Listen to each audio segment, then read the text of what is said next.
Yes, welcome back to episode 4 in our 6-step plan on how to launch anything. In this episode, we're going to talk about how to get clients, building a portfolio, and how to price your work. Yeah, so getting clients, I think, is the big one. We get asked about it all the time because if you've listened to episode 1 to 3 so far, you have your idea, you have your branding, you have everything set up, and now you're just sitting looking at the phone waiting for it to ring, which doesn't just happen magically. Yeah. When we first started, our approach was to take a canvas down into Croydon High Street and start drawing. Yeah, we printed off business cards. We gave them out to anyone who paid us any attention. And out of probably 150 conversations that day, we managed to secure one job. From that one job, we then took a photo of that to all of the other places in town and said, do you want to do this? And we managed to get a few more jobs from there, which then led to the next ones, which led to the next ones. So once you've got that portfolio getting started, it's much easier to go forward because you can show that you can do that, you can deliver that service successfully. The first step then is working out how you get that first client. For us, it was standing in the street, speaking to people. And that is a valid way. Like if you have something that's for sale, just going out and having conversations with people, you may luck upon someone who wants to give you money to do the thing that you want to do. However, it's not guaranteed, and it's a very kind of scattergun approach of trying to find your first clients. The easiest thing to do is start within your inner circle. Do you know family or friends, or do your family and friends know someone who may want to employ you for your first gig? I think that's a really good point. It's like having that close circle of friends and or close people that you know to start with is so beneficial, because if you just text every single person in your phone book and said, do you know someone who wants insert your service here, then there's a good chance you might get a response. And especially when you're first starting out, if you've not got anything in your portfolio currently, then working for free might be something that's a really good way to start. I know a lot of creatives feel really bad asking people to pay for their services, and especially when it comes to people that they know, friends. But the key words there that Adam said is ask them if they know anyone. So you're not direct, like you are pitching to them, but you're not directly pitching to them, because they might say, oh yeah, actually me. Yeah. But they might also say, oh, my uncle needs something for his business. If you don't ever ask, you will never find out that person is looking. So once you've done that and you've exhausted every single person that you've ever met and you've told them about what you're doing, say that no jobs come from that, that's when you need to start looking outside of those circles and approaching strangers. So there's a number of ways that you can do that. You can do it in person, or you can do it on the internet. In person would mean finding out where, so you've already, if you've listened to our earlier episodes, you've already established who might want your product or service. Now you have to work out where those people hang out. So for example, let's say that you have fallen in love with film and you are, because there's a camera in front of me is the first thing I think of. You've been learning how your camera works, you've fallen in love with it, you're like, okay, filmmaking is going to be it for me. And maybe you've decided that when you've decided what your niche is, maybe you've decided you want to make videos for businesses. And that could be huge businesses or it could be small businesses. I would say probably start with small businesses, build your portfolio up and then move on. So where are you going to find those small businesses? There's always networking events going on in every city across the world. So maybe start getting yourself down to those and telling people about your service. Yeah, once you know what your niche is and what you want to pursue, then you can just contact these people. So say, for example, you're into video and you want to work in the food industry. So if you start contacting restaurants and say, do you need a video? Do you know anyone who does? And maybe if you're first getting started out, maybe do some for free. Maybe go to them and say, like, look, I'm just getting started out. I haven't got anything in the food world currently, but here's my portfolio of things I've done on my own in my own time. And then if they can see that and think, well, that's good, I would like something like that for me, then maybe go and do a couple for free, like in that niche that you want to work in, because then you can go to people in future with a portfolio of work that really relates to them and be like, look, I've done this for another brand in town that is similar to yours. I've worked for this restaurant, I've worked for this business. And then that suddenly gives people the trust and belief that you can actually go and produce this product. And by doing that a number of times, you'll start to get people referring you, because they'll be like, oh, I saw this video you did for them. Can you come and do that for me? And if you do a good job, they'll definitely go and show their friends. And word of mouth is still an amazing thing. Within the days of the internet where everyone just thinks all your clients come from online, word of mouth is the most powerful thing, because nothing's more trusting than someone else's word. And if someone can say to you, oh, if one of my friends says to me, you need to get this guy to come and film for you, then I'd be like, okay, well, I trust him, so I'm going to trust this. It also takes the work out. You don't have to then go looking because you've already got a cosign from someone saying this is a good product. So then once you've developed a big enough portfolio that you become kind of known for that thing in that industry, like you say, well, look, I've done 10 now of this specific niche, then you can go to everyone in that niche and say, look, I'm not saying you don't need one now, but this is the service I offer if you ever need it. And I think that's the thing. It's like people, when you contact them, might not be ready to buy right then, but they might be 90% of the way there. So it's just say, I'm available if you ever need me. And then every now and again, just check back in and say, like, I don't know if you need anyone at the moment, but just reminding you I'm here, because people are very busy, and 150 people is the amount of people that you can have a relationship with. So there's a good chance that you might slip out of someone's mind. You might not be in their thoughts. And in fact, you're probably not in their thoughts most of the time. Realizing that by just giving them that little jolt of like oh, hi, I'm still here, that brings you back into their consciousness, and they might think, oh, actually, I was going to get a video done. So that's perfect. Yeah, you want whatever it is that you are known for, you want people to think of you whenever they think of that thing. Yeah. So take us, for example. Creativity is our thing. We hope that throughout our clients, whenever they think of doing something creative, like probably specifically in the advertising world, but also we've done stuff that's not in the advertising world, when they think of doing a creative project, they think of us.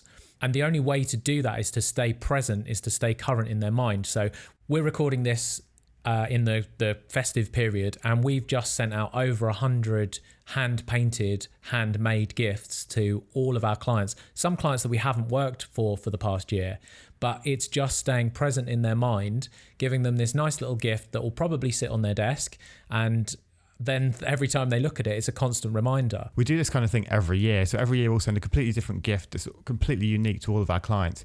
And the amount of times that we've sent them out, and then the next day we've got an email back from someone who's been like, oh, actually, I forgot about you guys. I've got a project coming up that you guys would be perfect for. So it's like just by kind of getting back in front of people, it rejogs their mind, and then a job could come from it. You mentioned they're working for free, and it's something that we're passionately defend. There's a lot of negativity online about working for free, and I think if you're being exploited, that's absolutely true, but there is so much value for you in working for free. By working for free, you can build your portfolio, you can get names on your client list of people that you really, really want to work for. You can do it most people do like to get something for free. And so if for us in the beginning, working for huge brands, if we could approach them and say, look, you don't even have to pay for this, they were much more likely to say yes. If they then said yes, we then had their logo and we could use it on our website. That built social proof. It meant that people visiting our website would see, oh, they have worked for X, Y, and Z brand, which then builds trust with them. They don't need to know that you've worked for those people for free, because you're not lying. Like, they are a client. You did have an agreement with them that you would provide a service for them. You just didn't happen to get paid for it.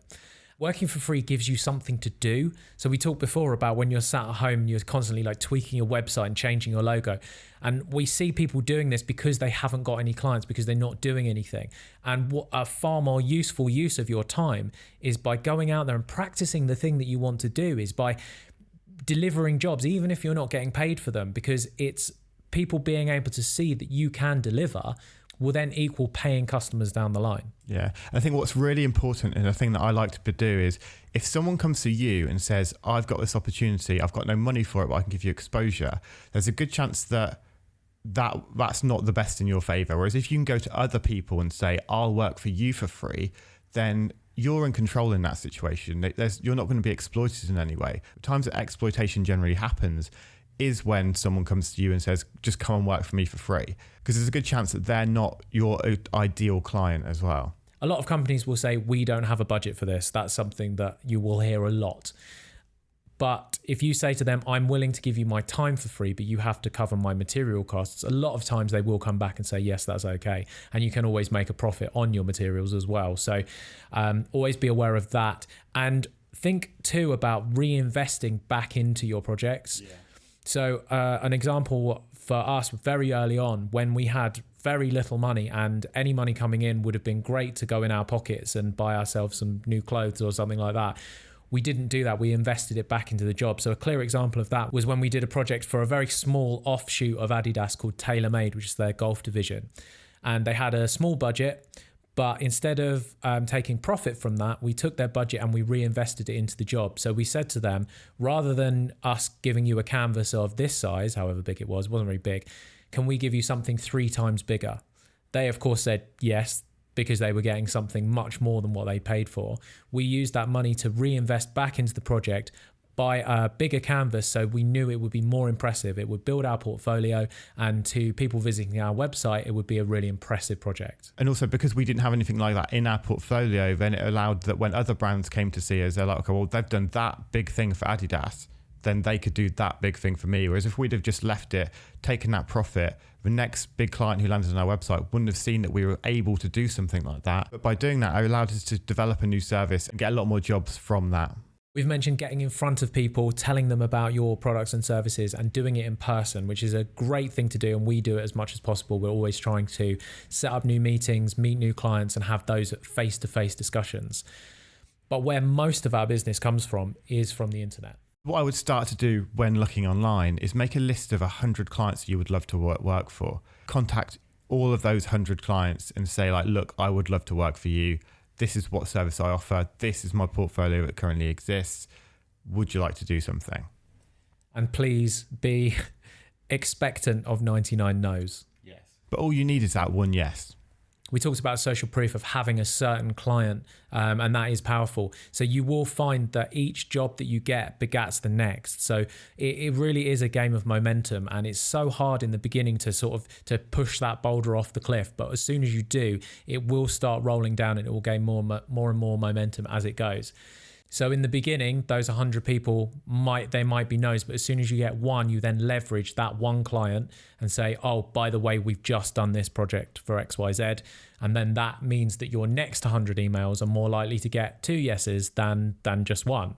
Yeah, it worked really well for us when we first started the podcast, when we had no listeners, no guests. But as soon as we got those first couple of yeses back, then we could go to everyone else and say, this is our podcast. This is what it's about. We've had people like this, and this on. And again, it's just all building trust. It allows them to realize that, oh, actually, this is someone I can trust. This is a good thing. And because these other people have trusted them, which means I'm more likely to trust them too. It is so much more worth your time spending an hour crafting one well-written email that is directly to the person that you want to contact than spending 1 hour sending out 100 copy and paste generic emails. So this does take time, but the time investment is so worth it. You need these people to know that you are emailing them directly for a reason. So one of our services is team building. If we are trying to contact someone to get them to buy our team building service, we would most probably contact the office manager. The office manager is probably in charge of booking team building events for the office. If you're a writer, you may need to contact editors. It's working out, again, who your clients are and who the specific, because there are a lot of gatekeepers in your way to save the time of upper management from not having to deal with things that could potentially be spam. So you want to bypass the info@ mailing address, which is what 99% of people will do, and do a little bit more research and try and get deeper into the company so that you can bypass the filters and get directly through to the person who is a decision maker who could potentially employ you. What makes a good email? A good email is something that does not waste the other person's time. I mean, I think that's critical.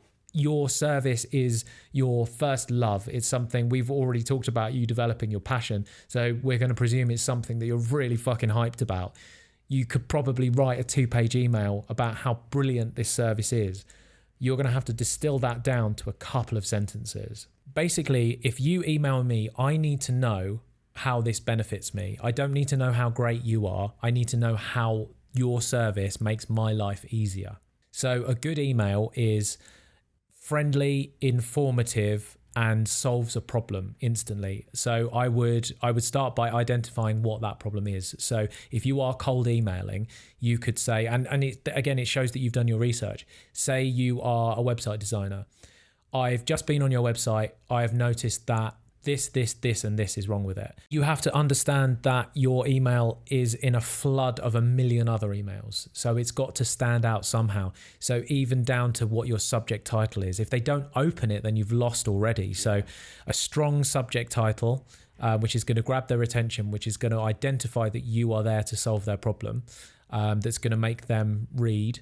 I mean, I've heard Tim Ferriss talk about how often people will almost trick him into opening the email, which pisses him off in the beginning. So it's a very, very careful balance of, if you've actually managed someone to open it, you have to make sure your essentially, I guess, clickbaity subject line actually does deliver value within the body of the email. Yeah, I think that's the thing with clickbait, isn't it? It's like, if it makes you open it, but then it's not actually true. Like the amount of websites you've clicked through to that are just like this thing that catches your attention, you get, no, actually, this is a rubbish article, I don't want to be here, and you just click straight out of it. And it's like, everything about selling is about building trust and reputation. And I think as soon as you start to piss people off or annoy people, or you basically are lying to them, then there's a good chance you're not going to get a job from that, which means you're not going to earn anything. So honesty is so important. Some might say it's the best policy. Some would say that. So keep it short and sweet, identify their problem, let them know how you're going to solve it, and then don't worry if they don't write back, because the chances are most people won't. It really is a numbers game. Also look for phone numbers, and if you are more confident speaking than you are writing, it's much easier to ignore an email than it is to ignore a telephone call. Yeah, and I think you're not going to be confident at the start doing that, especially. Well, some people might be, but I think most people won't. And you'll only get confident by practicing. I was listening to a sales guy talk the other day, and he was saying, like, when he did sales training, it was like you'd have your exactly what to say, but it'd be 200 phone calls before it actually started to work out right. And you were saying the same thing every time. It was just having that level of confidence that comes across on the phone. It's so important. You're only going to get that by trying. Like, don't just think the first 20 times when you ring up and you don't get anything from it that, oh, actually, this isn't for me. Because if you keep going and keep going and keep going, you will get good at it, and you will get and you'll start to make sales. You don't get extraordinary results unless you do extraordinary things. And I think there's what we hope with this 6-part series is that you will see that there are different ways of doing things, that you must be creative in marketing yourself, because if you just follow the same paths that every single other person follows, you won't stand out. And if you don't stand out, getting clients and getting contracts and getting paid is going to be much harder. So in this episode, we've talked about building a portfolio and a bit of sales. Next episode, we're going to look at marketing and how you can get people to come to you. Yeah, we're really getting down into the nitty gritty now. So the next episode is going to be a good one. Make sure you subscribe if you want to be alerted for that next episode. Click the little notification bell to get an alert every time we post a video. See you in the next one.